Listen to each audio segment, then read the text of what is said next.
उद्धव जी को लगा कि हमको कहीं बढ़िया जगह प्रवचन करने भेजते, बताओ कहां भेज रहे हैं? जिजकत चले मन ही मन ऊधो, मोकू कहां पठावे, गूढ़ ज्ञान वेदांत विषय का उन्हें समझ में आवे।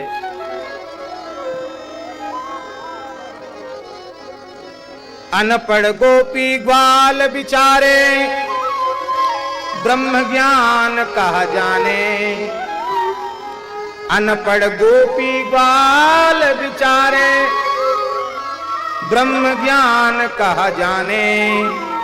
गौ पालन घृत दूध दही के धंधे में सुख माने। विद्वज्जन की गोष्ठी में यदि कतहु मोहि पठा तो, योग ज्ञान वेदांत आदि को चमत्कार दिखला तो। पंडितों की सभा में भेजते तो लोग कहते हाँ ठाकुर जी ने भी कोई वक्ता भेजा है। कहां भगवान कहते वहां वेदांत सिखाओ, वहां ब्रह्म विद्या का उपदेश करो। ठाकुर जी तो अंतर्यामी है ना। तो ठाकुर जी मुस्कुराए, बाजी वाह उद्धव जी, पहले तो कहते थे हम ब्रह्म ज्ञान देंगे, अब कह दिया, आज्ञा दे दी, तो ब्रजवासियों की महिमा भी तुम समझे नहीं हो।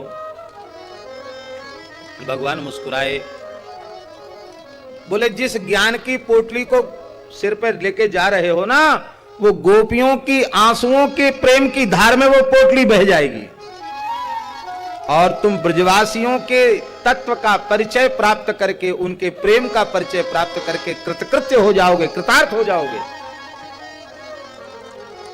इत मन ही मन श्याम कहत, क्या कहत?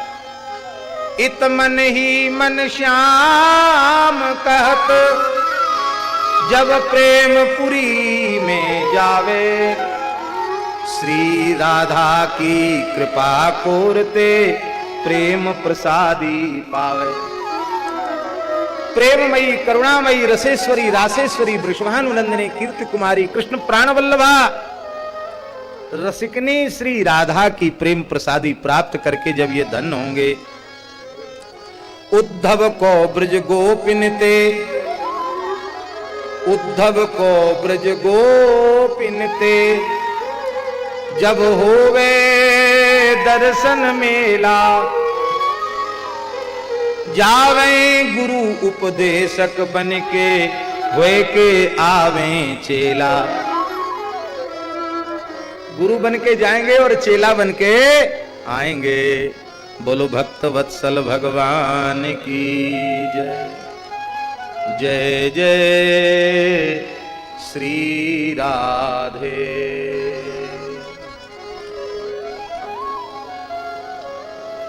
श्री उद्धव जी कह रहे हैं युवाम, यहीं से परिवर्तन की शुरुआत है। आज बाबा मैया के प्रेम, ब्रजवासियों को प्रेम को देख के हृदय बदल गया।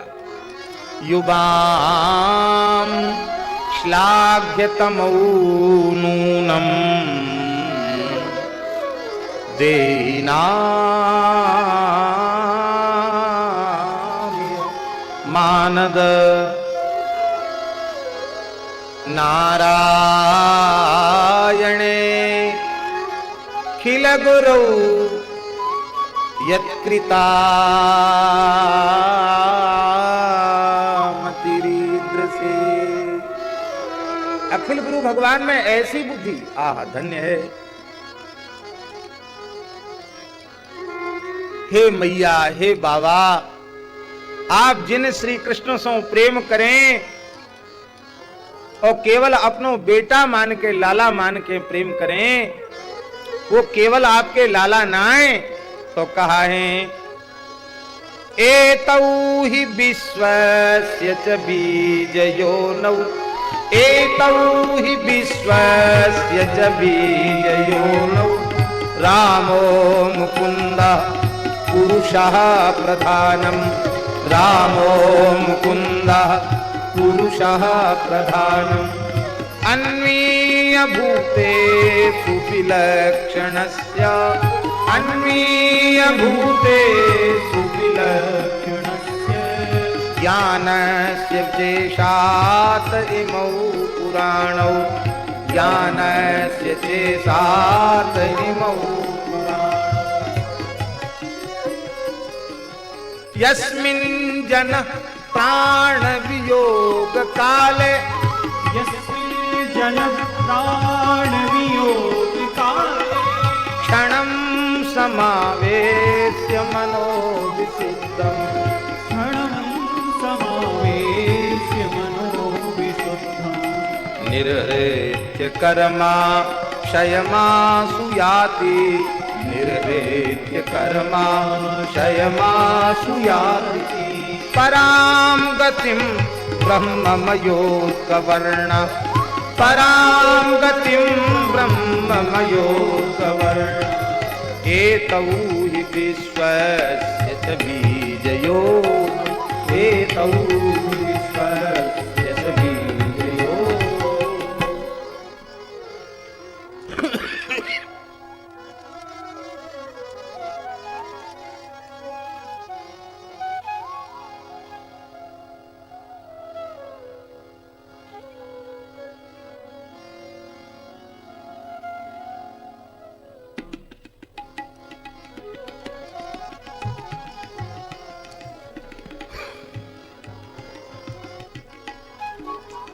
एतौ ही विश्वस्य ही बीज योनौ एतौ रामकृष्णौ ये कृष्ण बलराम विश्व का बीज हैं, विश्व की योनि है, वहां से सारा विश्व इनसे उत्पन्न होता है। इस जगत के अभिन्न निमित्तोत्पादान कारण श्री कृष्ण बलराम है।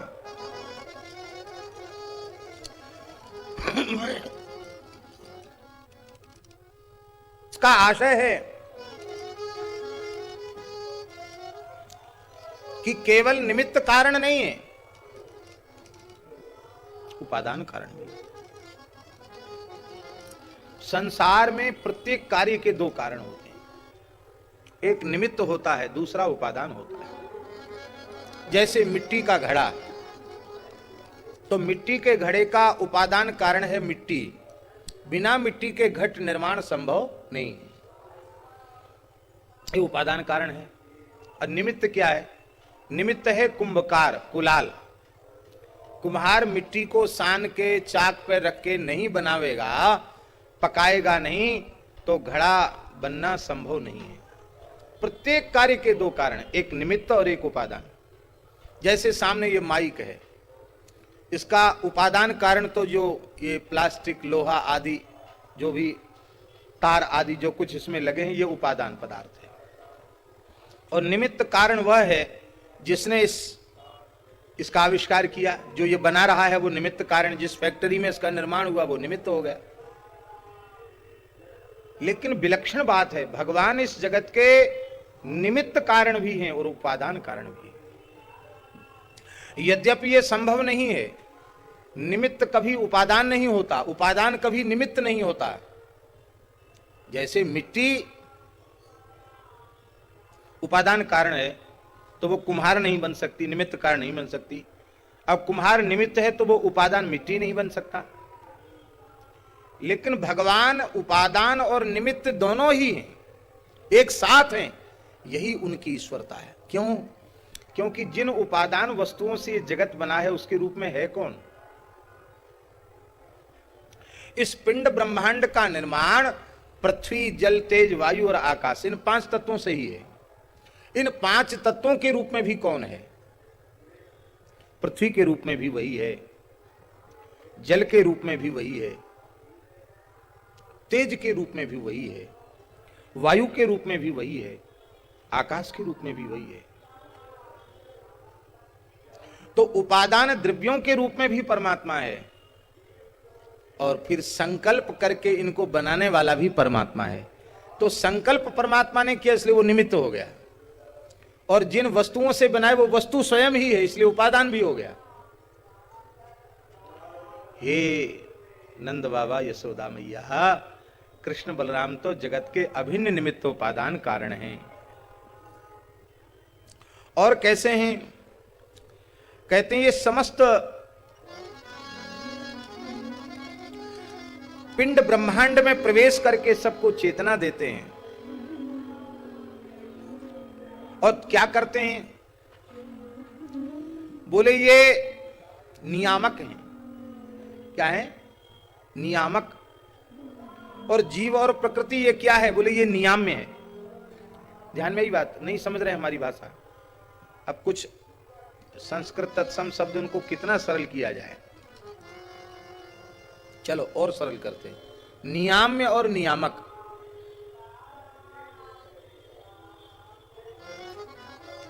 अब चलो कुंज बिहारी जी को उदाहरण दे रहे हैं, व्यवहार का उदाहरण है। ठाकुर जी रास में विराजते तब तो साक्षात ठाकुर जी हैं, लेकिन एक मंडली को व्यवस्थित करना वो बड़ी कठिन बात है, बहुत कठिन बात है। और छोटे बालकों को संभाल के रखना तो बहुत ही ज्यादा कठिन है। तो आप हो गए नियामक और मंडली के जितने परिकर हैं वो हो गए नियाम्य।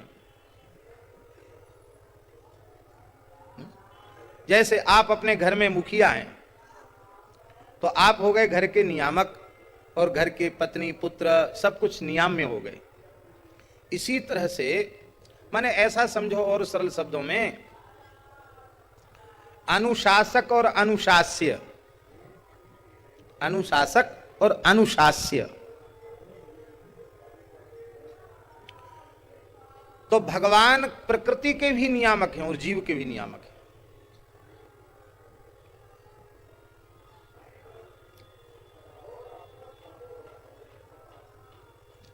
आप कभी कल्पना कर सकते हैं पृथ्वी को भगवान ने किसके ऊपर रखा है? शेष जी के मस्तक पर तो है, पर कहां है पृथ्वी? जल के ऊपर पृथ्वी को स्थापित किया है। किसके ऊपर?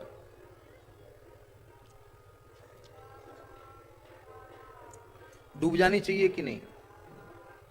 आप अपने घर में एक हौदी में पानी भर दो और इतना सा मिट्टी का ढेला उसमें डालो, डूबेगा कि नहीं डूबेगा? पर पृथ्वी प्रकृति है, परमात्मा ने संकल्प किया जल पर स्थिर हो जाए, स्थिर हो गई।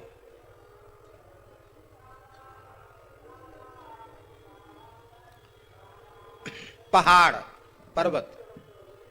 अच्छा एक बात बताओ, धरती पर्वतों को धारण करती है कि पर्वत धरती को धारण करते हैं? बोलिए। ये पृथ्वी पर्वतों को धारण करती है या पर्वत पृथ्वी को धारण करते हैं? सही क्या है? बोलिए। कोई नहीं बोल रहा है। धरती पृथ्वी को धारण, धरती पर्वतों को धारण करती है। नहीं, ये गलत है। संस्कृत में पर्वत को कहते हैं महीध्रः कुध्रः। महीम धारयतीति महीध्रः। ये पृथ्वी को धारण करने के कारण का नाम महीध्र है। पृथ्वी को धारण करते हैं पर्वत। कुध्र, कुध्र कु माने पृथ्वी, ध्र माने धारयंती। कुध्राः जो पृथ्वी को धारण करते हैं वो कुध्राः पर्वताः। आप लोग कहेंगे कैसे लोग थे हमारे पूर्वज, बताओ। धरती के ऊपर जो स्थित हैं उनको कहते धरती को धारण कर रखा है। इतनी बड़ी पृथ्वी, इसके चारों ओर सब अलग अलग परकोटा हैं। एक वायु का भी परकोटा है। उस वायु के प्रचंड वेग से ये पृथ्वी उलट नहीं रही है। क्यों? बोले इन पर्वतों ने उसको दबा रखा है, धारण कर रखा है, डांट रखा है पर्वतों ने। इसलिए पृथ्वी का संतुलन बनाकर उसको धारण करते हैं, उसको उलट पलट नहीं होने देते। ये काम पहाड़ों का है, इसलिए उन्हें महीध्र कहते हैं। धरती को धारण करने वाले, धरती को धारण करते हैं। इसीलिए पृथ्वी के अस्तित्व को बचाने के लिए पर्वतों का रक्षण जरूरी है। ये बात लाखों वर्ष पहले हमारे पूर्वजों को, ऋषि मुनियों को समझ में आ गई। और हम अपनी प्रकृति को बहुत बड़ी मात्रा में उजाड़ने के बाद अब चिंतन शुरू कर रहे हैं कि पर्यावरण की रक्षा होनी चाहिए, पहाड़ों को बचाना चाहिए, जंगलों को बचा। अब कह रहे हैं। अब पछताए होत का जब चिड़िया चुग गई खेत। और हम ही लोग बड़े बड़े व्याख्यान देते हैं और पत्थर की इमारतें बना रहे हैं। कहां से आते भाई पत्थर?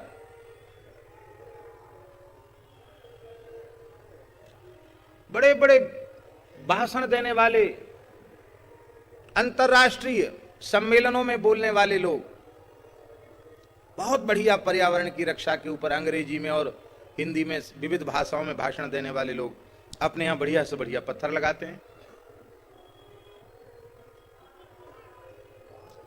ब्रज को बचाओ ये घोषणा करने वाले लोग अपना प्लाट खरीद के उसमें पुराने से पुराने पेड़ हो उनको काट के फेंक देते हैं। ब्रज की बात नहीं है, इंदौर की बात है।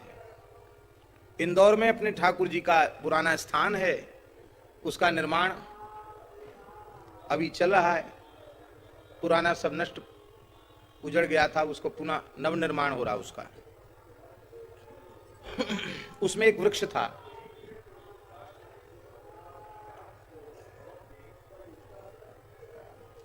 अब वो ऐसी स्थिति में था कि उसको हटाए बिना निर्माण संभव ही नहीं था।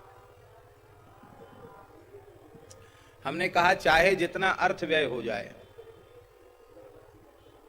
एक शर्त पर वृक्ष हटाना चाहिए, चाहे जितना खर्च हो जाए, कि ये इतना बड़ा पेड़ ज्यों का त्यों लग सके तो हटाओ, और नहीं तो नक्शा बिगड़े तो बिगड़ जाए, पेड़ अपने आप जाए तो जाए, इसको काटो मत।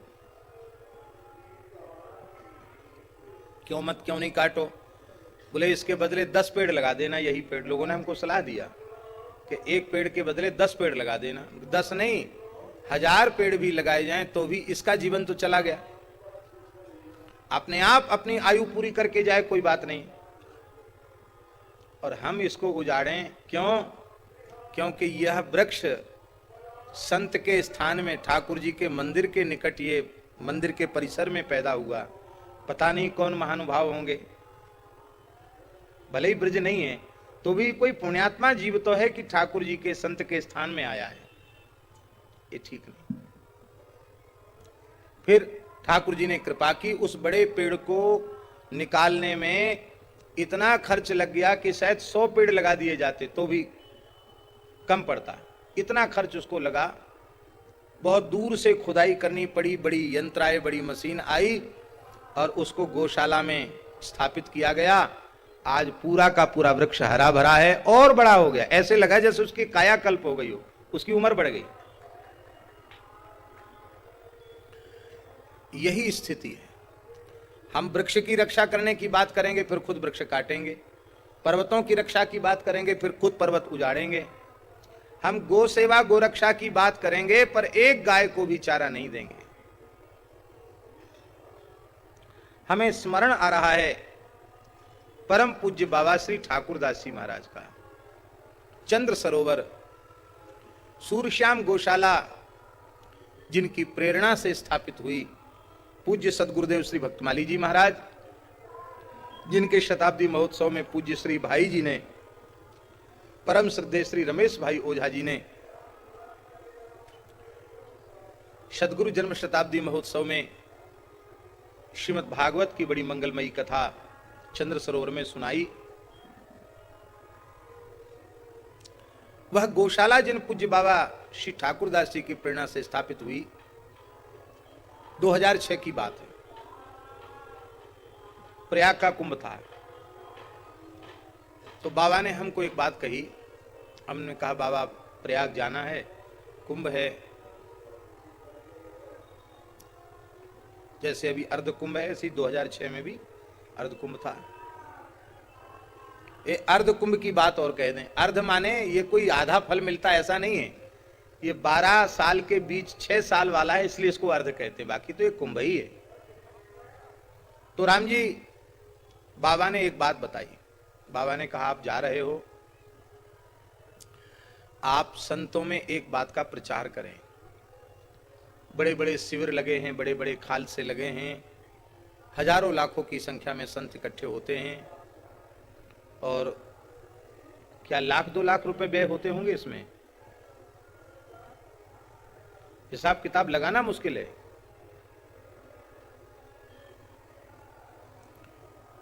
ये ठाकुर जी वाला शिविर कोई बहुत बढ़िया चमक दमक वाला नहीं है। इतनी चमक दमक भी हमको प्रिय नहीं है, क्योंकि हम सोचते हैं कि इसमें खर्च करने की बजाय सब प्रसाद पाएं, ये ज्यादा अच्छा है। लेकिन इतने को भी लगाने में 50 लाख से कम नहीं लगता। इस सामान्य व्यवस्था को करने में भी 50 लाख रुपए केवल इसको लगाने में लग जाता है। फिर प्रसाद आदि की सेवा नित्य का खर्च वो अलग है। तो जब इतनी छोटी जगह में, इतने छोटी व्यवस्था में इतना व्यय होता है, तो जो बड़े बड़े लगा के बैठे हैं, जिनमें करोड़ों की तो सजावट है, उनका क्या होता होगा। यही देखने के लिए पूरी दुनिया से लोग आते हैं कि ये इतना बड़ा मैनेजमेंट कैसे भारतीय लोग करते हैं। ये देखने के लिए पूरी दुनिया नजर लगाए गड़ाए बैठी है, और आ रहे हैं लोग यहां ये देखने के लिए कि क्या भारतवर्ष की संस्कृति है। महाराज जी, बाबा ने बड़ी सुंदर प्रेरणा दी। बोले सभी संतों से, महामंडलेश्वरों से, जगत गुरुओं से आप आग्रह करें कि जितना आपके शिविर का खर्च है, लगा जितना भी लगा, उसका दशांश वे गाय के लिए निकालें। चलो उसमें संभव न हो तो भंडारे का दशांश निकालें। जैसे मान लो शास्त्री जी ने भंडारा दिया, 1 लाख रुपए लगा रसोई का, तो उसका दशांश कितना हुआ? 10,000 हुआ।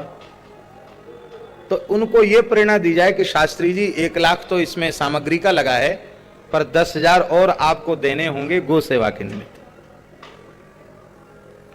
तो इस प्रकार से अपने शिविर के खर्च का दशांश यदि निकाला जाए तो कितने लोग आए हैं पूरे देश से, गो सेवा की भावना का प्रचार प्रसार होगा, और हम समझते हैं कि कई करोड़ की राशि इकट्ठी हो जाएगी। और फिर आवश्यक नहीं कि किसी व्यक्ति को या संस्था को दें, आप अपने ही क्षेत्र में जाकर और जहां अनाश्रित गोवंश की सेवा होती है, उन गौशालाओं में वह अर्पित कर दें, उसकी 1 कौड़ी भी अपने पास न रखें। तो इस माध्यम से पूरे देश से खालसाधारी आते हैं और पूरे देश की गौ माताओं को भी कुंभ का प्रसाद मिल जाएगा। बड़े व्यवस्थित ढंग से बाबा ने योजना बताई, हम बड़े राजी हुए। आप क्षमा करें, अन्यथा न माने। बाबा की आज्ञा से अनेक स्थानों में जा जाकर हमने ये बात बताई। नाम किसी का लेने की आवश्यकता नहीं है, लेकिन जैसे ही हम ये चर्चा करते तो वो ऐसी उदासीनता दिखाते, हाँ चलो कम से कम यही कह दें कि हाँ ठीक है विचार कर लेंगे। ऐसे प्रायः लोग निकले जिन्होंने अनसुना कर दिया, और कुछ महानुभावों ने तो यहां तक आए, बोले महाराज तुम गैया लिए डोल रहे हो, अपना तो 2 पैसा जुटाकर भगत जगतों से लगाना चलाना मुश्किल पड़ रहा है, गैया के लिए और मांगो। बड़े बड़े सामर्थ्यवान लोग, बड़ी निराशा हुई और मन में आया कि हम वस्तुतः प्रायश्चित्त का धन खा कर कितने हृदयहीन हो गए कि एक सद्विचार को हम ग्रहण नहीं कर सके। बड़ी पीड़ा हुई मन में, और हमने इस पीड़ा को पूज्य गुरुदेव श्री भक्तमाली जी महाराज से व्यक्त किया। महाराज जी ने कहा, किसी संत के सद्विचार को एक व्यक्ति भी स्वीकार कर लेगा तो संत की वाणी सफल हो जाएगी। इसलिए कोई माने न माने, तुम इसे मानो। हमने मानने में थोड़ा और संशोधन कर दिया। हमने संशोधन यह कर दिया कि हम वैसे तो किसी को आग्रही नहीं है कि आप भंडारा दो या भंडारा करो, लेकिन किसी भंडारे वाले को हम ये नहीं कहते कि इसका दशांश और दो। हमें तो पता ही नहीं है क्या हुआ, क्या आया, क्या गया। इस शिविर के बारे में सबसे अधिक कोई बुद्धू व्यक्ति है तो वो हम हैं।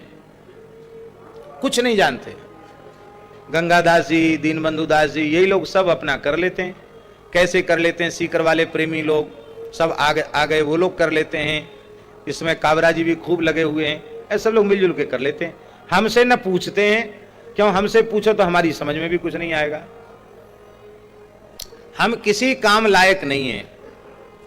श्री गुरुदेव भगवान की कृपा से बस इतने ही लायक हैं कि संतों के, ब्रजवासियों के और भक्तों के बीच में बैठकर कुछ ठाकुर जी की चर्चा कर लेते हैं, बस। इसके अलावा किसी काम के योग्य नहीं, सर्वथा अयोग्य व्यक्ति हैं।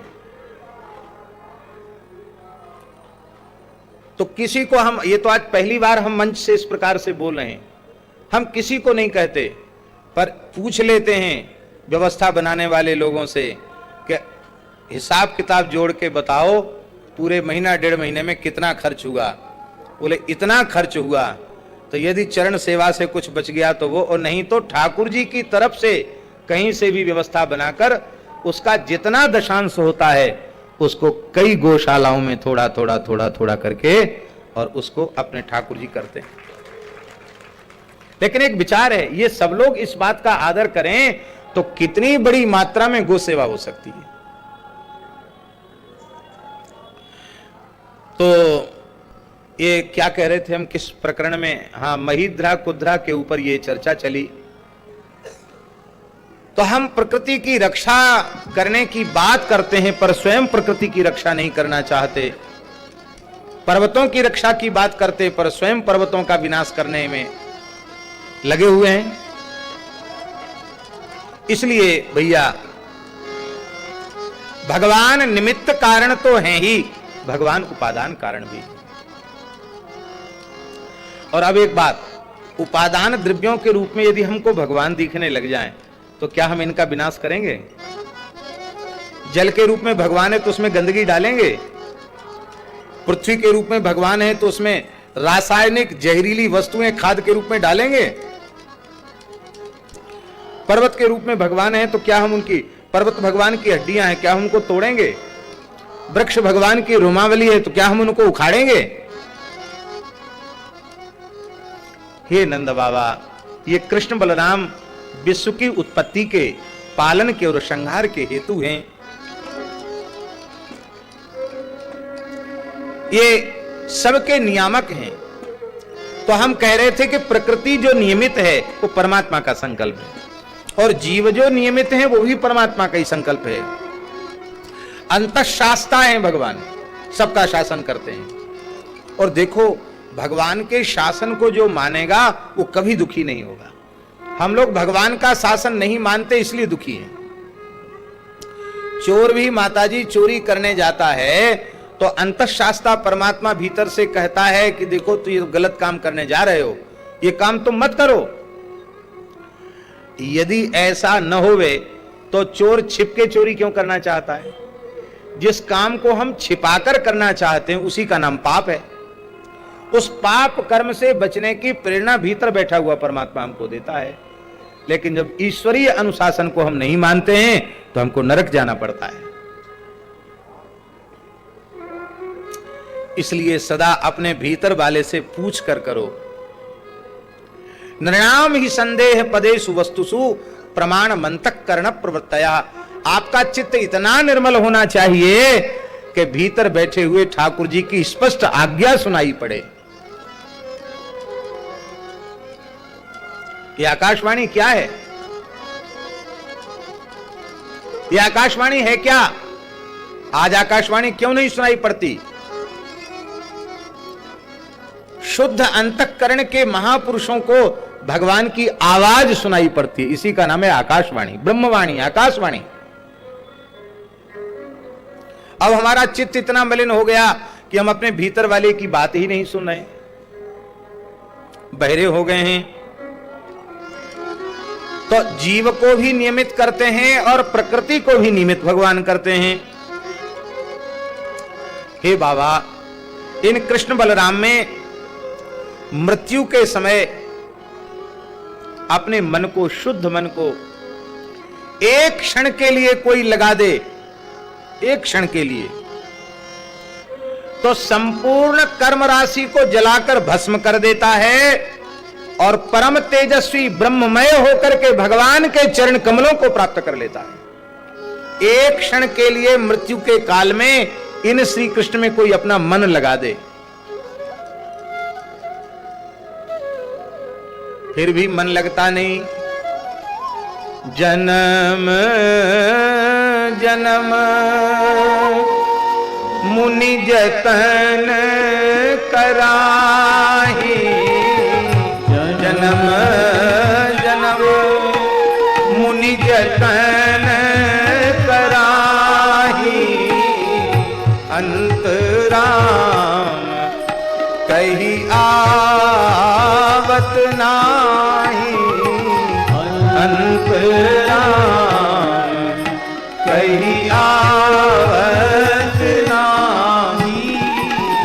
जन्म जन्म मुनि जतन कराही, जन्म जन्म मुनि जतन कराही, अंतराम कही आवत नाही, अंतराम कही आवत नाही।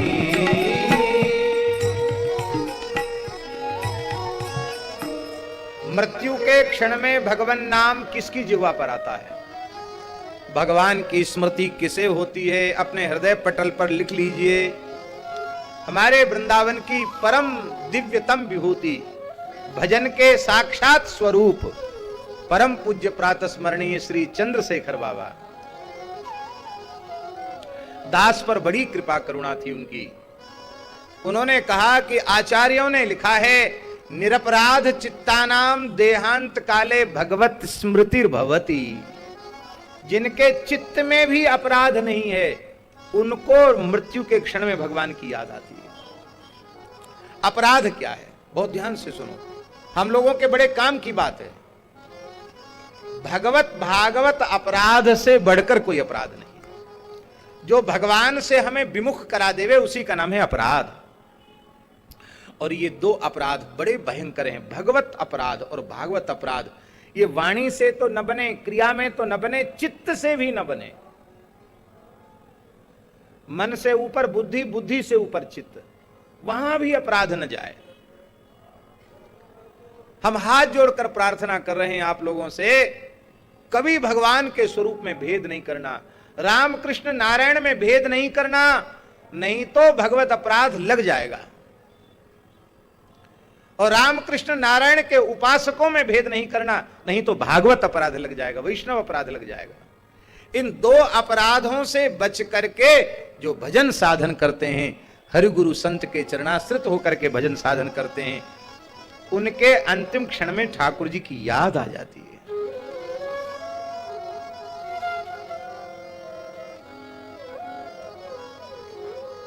मान लो कफ आदि के दोष के कारण उनके मुख से शब्द न निकल पाया, तो भी कोई चिंता की बात नहीं है। ऐसे प्रेमी भक्तों की भीतर स्मृति बनी रहती है। मान लो कोई मूर्छा आदि हो गई, भीतर की स्मृति भी न रही, कोमा में चला गया, तो ऐसे जो निरपराध भक्त होते हैं, उनका स्मरण स्वयं ठाकुर जी मृत्यु के क्षण में कर लेते हैं। इसलिए कुलशेखर आलवार जी ने कहा, कृष्ण त्वदीय पद पंकज पिंजरान्ते अद्यैव मे विसतु मानस राजहंस प्राण प्रयाण समये कफवात पित्तैः कंठावरोधन विधौ स्मरणं कुतस्ते। हे कृष्ण, तुम्हारे चरण कमल रूपी पिंजड़े में हमारा मन रूपी राजहंस आज ही प्रविष्ट हो जाए, बंद हो जाए। बहुत ध्यान से सुने, यहां मन को राजहंस कहा गया। हम लोगों का मन राजहंस नहीं है, कौवा से भी गया बीता है। राजहंस जूठन नहीं खाते हैं, मोती चुगते हैं। ये मोती कौन है? हरिनाम के मोती चुगने वाले। आहा,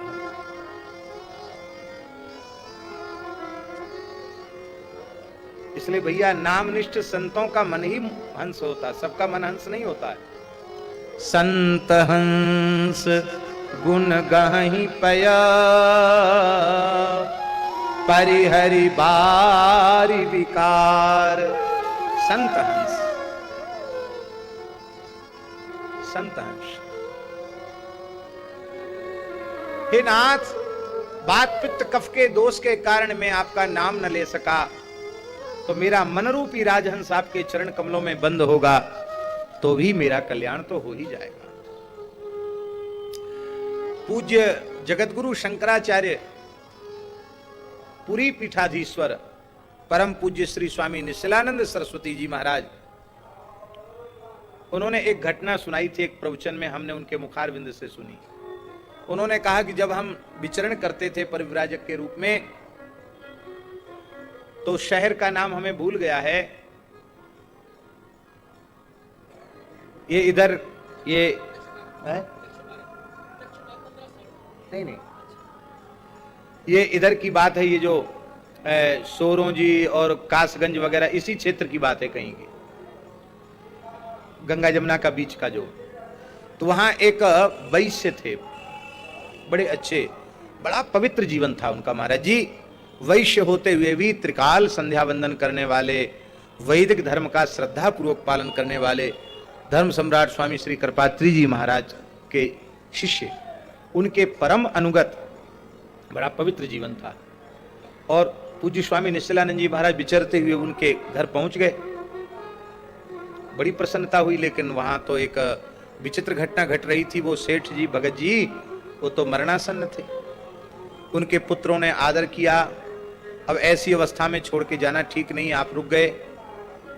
तो लड़कों ने कहा कि पिताजी अब थोड़े समय के ही मेहमान हैं, अभी तक तो बोलती बंद थी लेकिन अब बोलना शुरू किया है।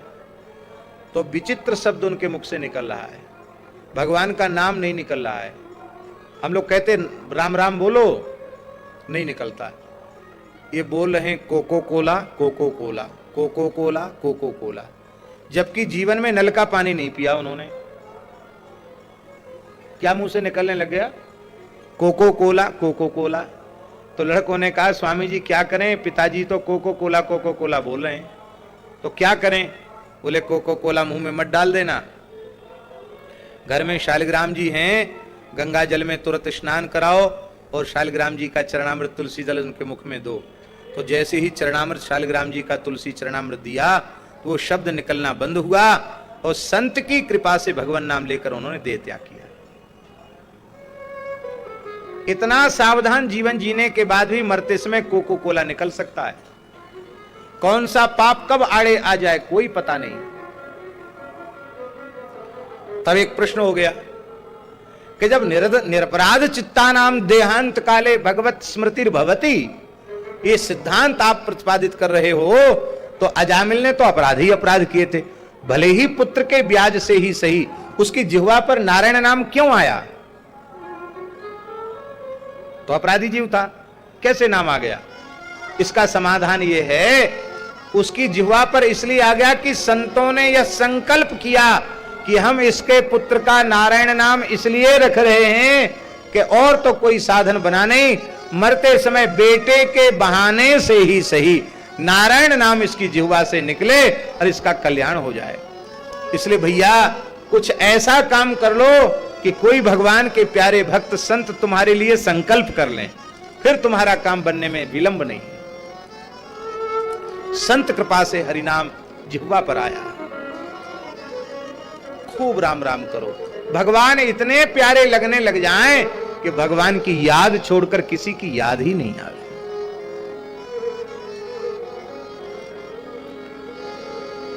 एक क्षण के लिए मन लगाने मृत्यु के समय, उनकी ये बात है।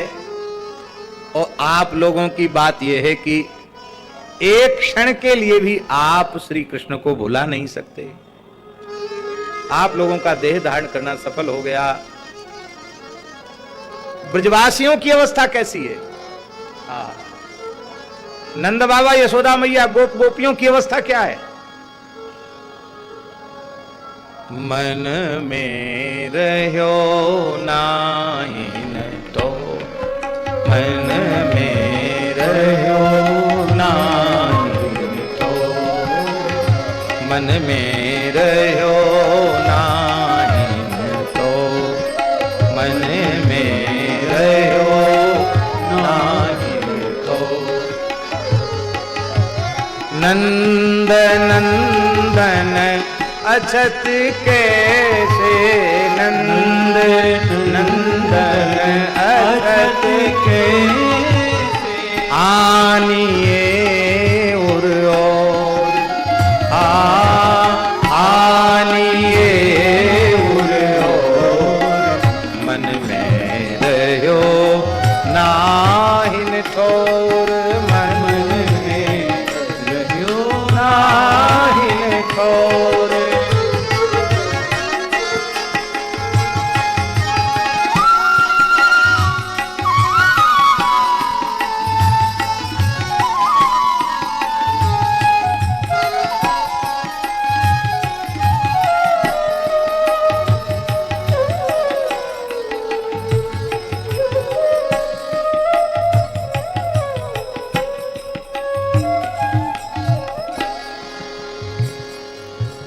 चलत चितवत सुपन सोबत, चलत चितवत सुपन सोबत, चलत चितवत सुपन सोबत, चलत चितवत सुपन सोबत, दिवस जागत राति, दिवस जागत रात, चित ते वह मधुर मूरति, चित ते वह मधुर मूरति, छीन नहित उत जात, छीन नहित उत जात, चेत ते वह मधुर मूरति, चित ते वह मधुर मूरति, छीन नहित उत जात, छीन नहित उत जात, मन में रह्यो नाहिन ठोर, मन में रह्यो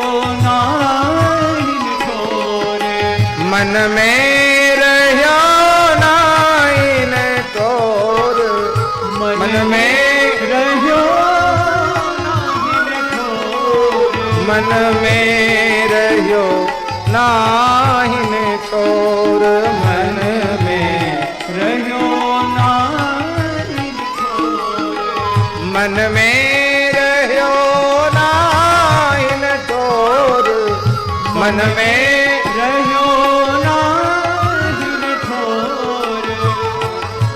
नंद नंदन अछत कैसे, नंद नंदन अछत कैसे, आनिए उर और आनिए उर और, मन में रह्यो नाहिन ठोर, मन में रह्यो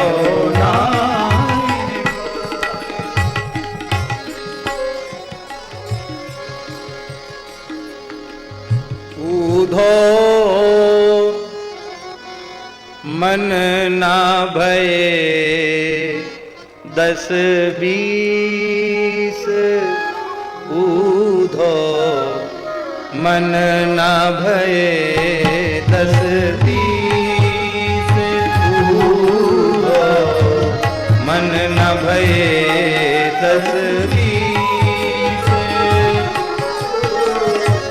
एक हूँ तो सो गयो श्याम संग, एक तो सो गयो श्याम संग, को अब राधे ईस ऊधो, को अब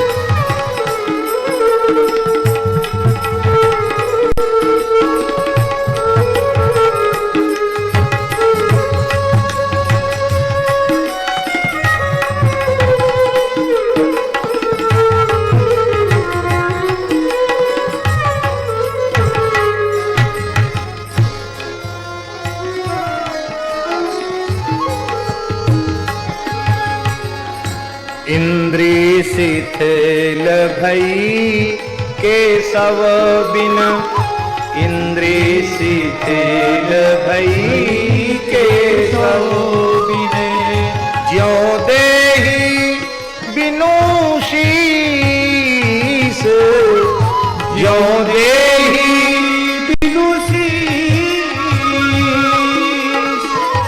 आशा लगी रहत तन खासा, आशा लगी रहत तन खासा, जीजो कोटि बरीस कूधो, जीजो कोटि बरीस कूधो, मन न भय दस बीस कूधो, मन न भय दस बीस।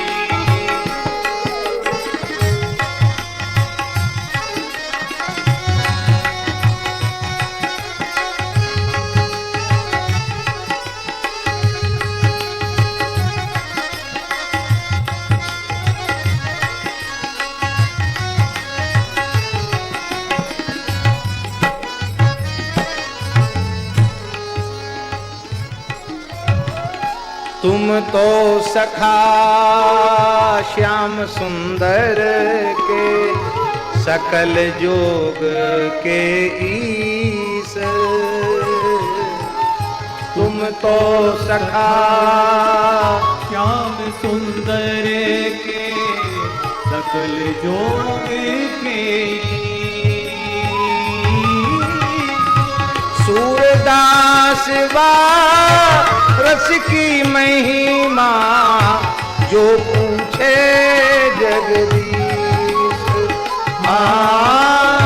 सूरदास रस की महिमा जो पूछे जगदीश, ऊधो मन न भय